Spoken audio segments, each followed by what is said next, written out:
Well, ahoy-hoy, and welcome back to On the Bench, where this week we're taking a look at the Sinn 556, a watch I found to have more quirks and problems than your average modern-day teenager.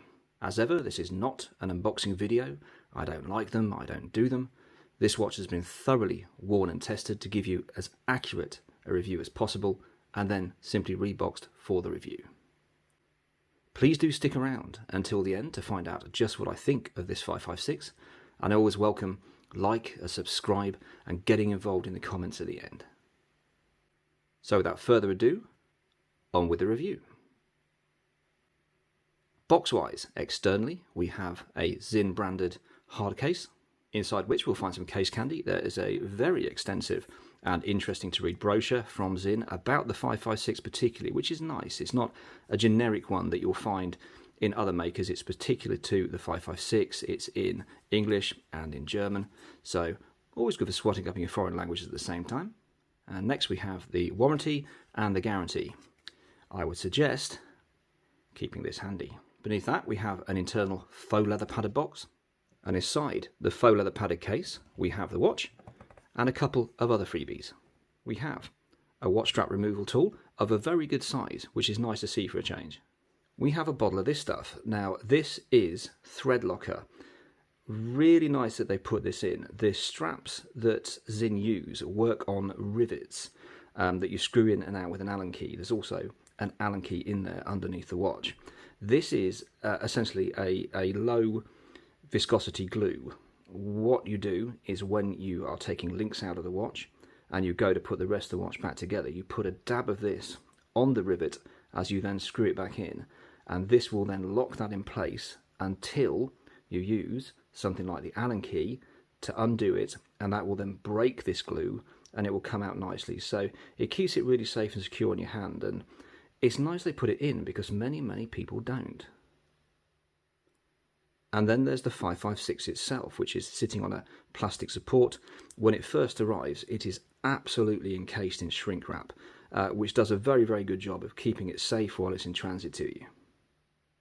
Regarding the specifications and construction of the 556, we have a standard 316L steel case, which is brushed, and a matching 316L bracelet for approximately £1,200 or euros, and about 1,000 on rubber, so 200 cheaper if you decide not to take the metal bracelet. It features a flat sapphire crystal with anti-reflective coating both on the inside and on the outside, which is unusual.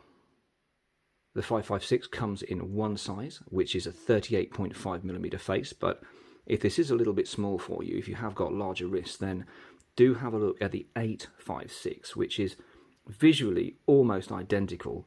It's just much larger, and it comes with a tougher tegmented case, but this is considerably more money.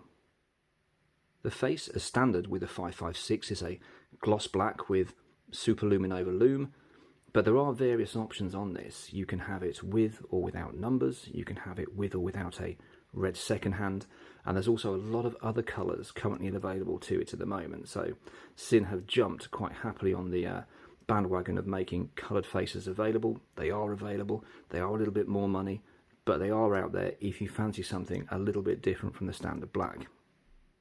The bracelet is 20mm with drilled lugs, and we have a lug to lug width of 45.4mm, making it quite a compact wear. The height of the 556 is 11mm and only weighs 65 grams with the metal bracelet. Turning it over, we have an exhibition caseback which displays the Sinn modified Zelita SW200 movement, which beats at around about 28,800 oscillations an hour. The bracelet is Sinn's own H-pattern design, which is very comfortable on the wrist, and the clasp finally features 5 points of micro adjustment. Now, there are a lot of things to like about the 556. Being a German Flieger or German pilot design is not something you see in everyday wear a lot, so it is something different for you to wear out.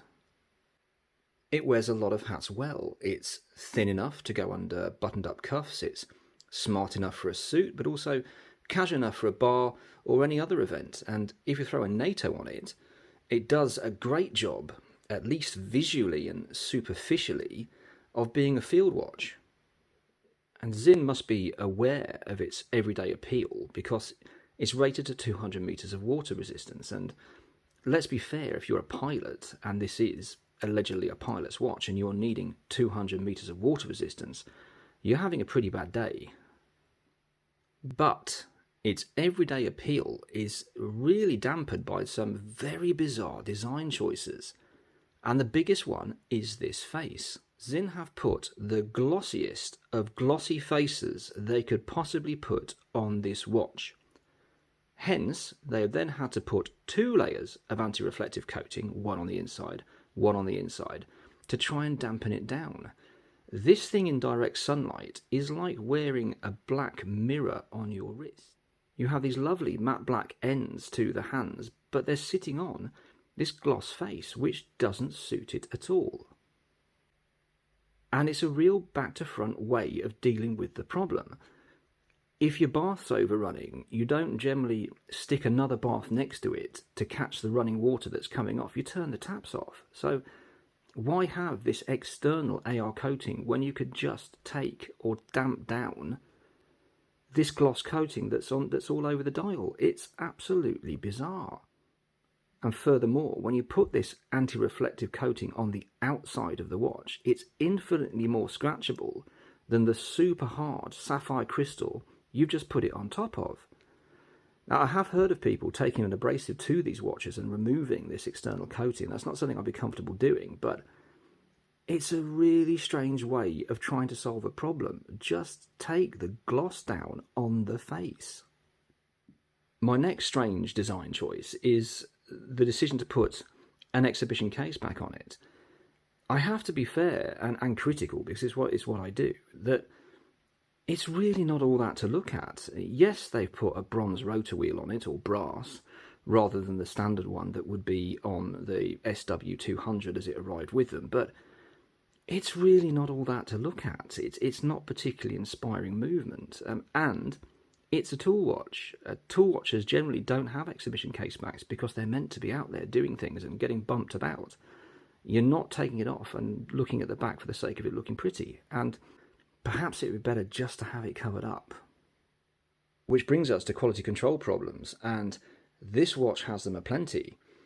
If you Google Sinn and quality control, or Sinn and quality, you'll find forums where you'll find this is not an unusual thing with Sinn watches. You appear to either get a good one or a bad one.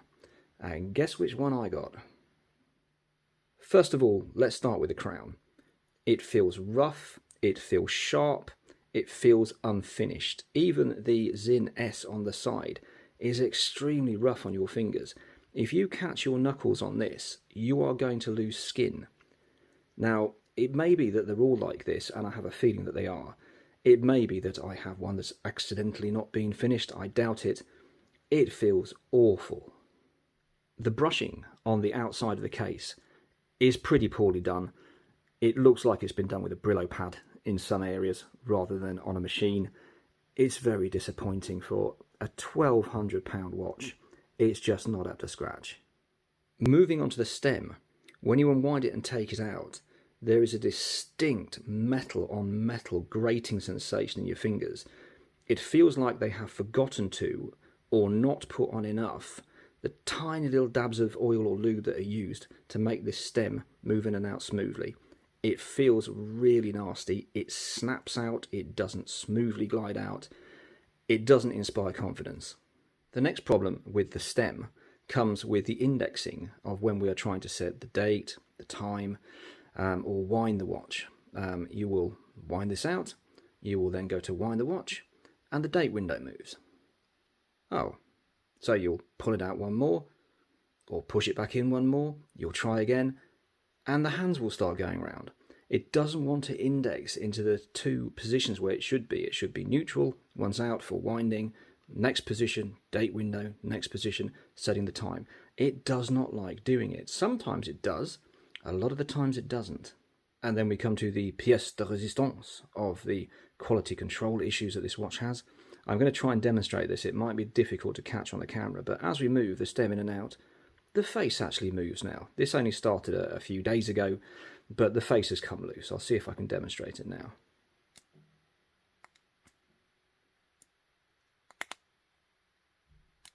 and you can hear that metal grating. Just not good enough. This watch is £1,200. Now, appreciated, these problems are likely just my model, just my example, but it's just not good enough. This shouldn't have left the factory with a wobbling face, a stem that doesn't wind properly, a stem that doesn't want to come out. Just not good enough. And beyond quality control problems, we come to the biggest failing with this watch, and it is a real failing. It's an absolute disappointment, and it is the bracelet. Now, the bracelet itself is fine. Once it's on the wrist, this H design works well, it's comfortable, the rivet design is very clever, I like it. The problem is this clasp. This is the cheapest, least reliable clasp I have come across on any watch I have owned. Never mind one in this price bracket. Let me show you why. When we take this watch on and off, we get lateral forces generated, shearing forces up and down from moving it on and off our wrist. And these forces are transferred through the weakest point of the watch, which is the bracelet, and particularly the middle and end joints of this bracelet. There should be no lateral movement in these. The more lateral movement there is, the more force is transferred onto the pin here and the spring bar here before it comes to a halt, making it a place on a watch which is usually reinforced. However, on the 556, we have lateral movement left and right all the way through this bracelet. This pin is rocking backwards and forwards, as is this spring bar at the end. Now, if this spring bar pings off, it's not the end of the world. You can get a replacement very quickly, or if you're a watch person, you've probably got one the right size in your bits and bobs box. This pin goes, this watch has had it. It's going to have to go back to Sinn most likely, as your chance of having a watchmaker close by you has one exactly of this style, pretty slim. But look at the rocking in that. It's just absolutely unacceptable. And what this means in reality is that I have to take this watch off very, very carefully. And the same when I'm putting it on. You can't throw this on and off with willful abandon like you could do a more expensive or even a cheaper watch, because you're putting shearing forces through this as you're doing it. And this genuinely feels like if you put this on without paying attention to what you were doing, or vice versa, took it off in the same manner, you're going to break this clasp. And when you go to close the clasp, when it's on your wrist, it closes fine here, and you put this over, but when you put it on your wrist, it doesn't want to go into place. It'll click in on one side, groan like a teenager on its way in on the other, and then be held in by this. And it's usually closing the butterfly, which actually then causes the end on this side to finally link into place. This is an incredibly cheap and nasty bracelet. And bear in mind that the rest of it is fine, but why would you put such a cheap clasp on it? This bracelet is a £200 option. 200 for this. And from here to here, it's just fine. What on earth went on with this part? I have no idea, but it really isn't acceptable for the money. So after all that, how do I feel about the Sinn 556? Well, I think disappointed is the best word for it. It does have its good points, and in the right light, mainly indoors, in the evenings, it looks great. But in direct sunlight, it's not good at all. It's got quality control problems aplenty. The bracelet clasp, as we said, is cheapest in class at least, and cheapest and worst of any watch that I own. Can I recommend one of these? No. No, I can't. If you absolutely have to have one in your collection, I wouldn't recommend getting on a bracelet, and I would recommend, if you can, get to a dealer and try it on. Go through it, check the stem works properly, check the winder works properly before you pull the trigger. I appreciate that's easier said than done. Particularly in the UK, there are very few stockists of Sinn. You're looking at a very long drive to try and find somebody who's actually got one in a shop that you can go and sit down with. Or if you're ordering online, pay attention to the return period, send it back if it's not right. For now though, this one will be going back for a warranty repair. It's going back to the supplier I took it from. They're going to send it back to Sinn to hopefully fix the wobbly face, the stem that doesn't work properly, lube the stem up properly, replace this crown if the crown is indeed unfinished. I doubt it. I think that's probably how it's supposed to be, and it's just a cheap option for them. I might see this back in a couple of months' time. Will I keep it? I don't know. It might grow on me. I doubt it. If not, I will pass it on. But this has made me very wary about spending any money on other Sinn watches. And there is another one I like the look of. To start with, it comes on a similar bracelet, so there's no way I'll be ordering it on a bracelet. I may not. It's really put me off this experience of buying further Sinn watches. But what do you think? Am I being uber critical? Am I being too critical? In a Gibson guitars kind of way, should I just shut up and wear it and put up with these little problems that it has and just accept them as things that are just a Sinn? Or do you think it's unacceptable as well? Do you own a Sinn? Have you had the same problems? Please do let me know in the comments. As ever, I've been Jim, your host. I will see you in a couple of weeks' time. Please do consider liking and subscribing. And until I see you next, do take care.